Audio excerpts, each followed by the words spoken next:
working with an organization called PAHA. It's Conrad 30 Reauthorization Program. Now, earlier in the video, I mentioned that this was introduced, the Conrad 30 program was introduced in the 1990s for this Conrad 30 program. The original program has expired and they've been giving 2 to 3 year extensions. The current extension expires in 2021.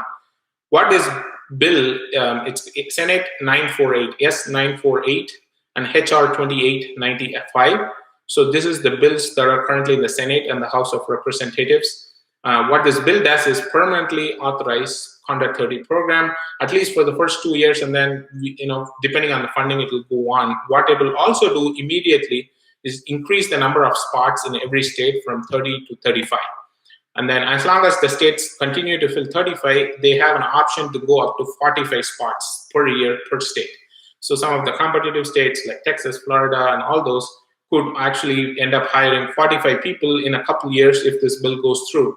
It also puts in extra clauses for the employer as far as termination goes, and gives more protections for the J1 waiver candidate if they have an extenuating circumstance, and also prevents employer abuse. Also gives an additional pathway to green card as long as you finish 5 years in that location where you started J1 waiver, or move to another underserved location after 3 years to finish your total of 5 years.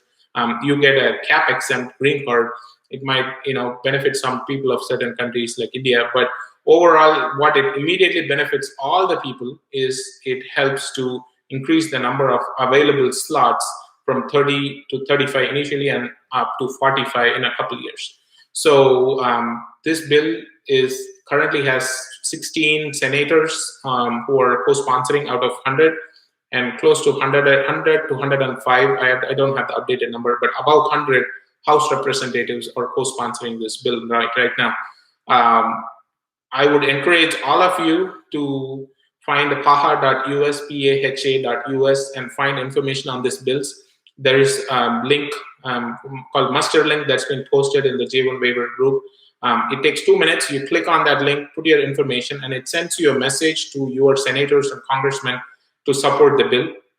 That will, once we can get this bill passed, who knows, this year, if it gets passed before September or so forth, then all states can start getting hiring 35 people instead of 30 even this cycle. But that depends on the advocacy, and I think everyone who's listening to this call should fill that and also pass it on to your other residents and fellows and American citizen friends of yours who are in your residency program and fellowship program. Ask them to fill to support you. The more people fill that link, the better chances that the senator and the congressman will co-sponsor. There's still more than 230 House representatives who have not co-sponsored. There's another 84 senators who have not co-sponsored. The more co-sponsors it is, the Speaker of the House or the majority leader can get it on the floor and get that bill passed. So it will benefit all the J1 people immediately more than anything else. I think increasing the number of spots is key. From what I recently heard from the attorneys is that 85% of all visa sponsoring applications in the last year to 2 years have been all J1.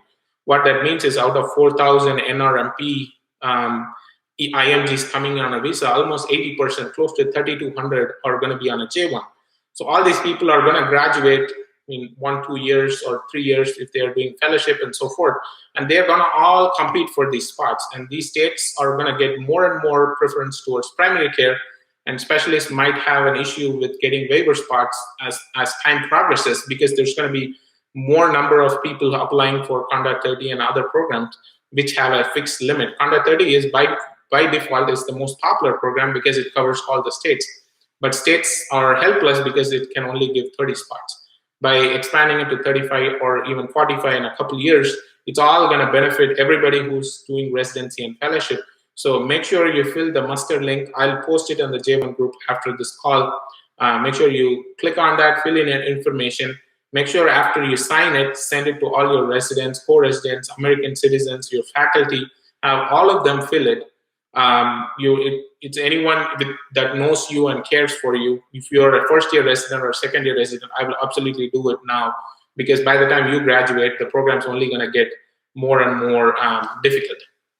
So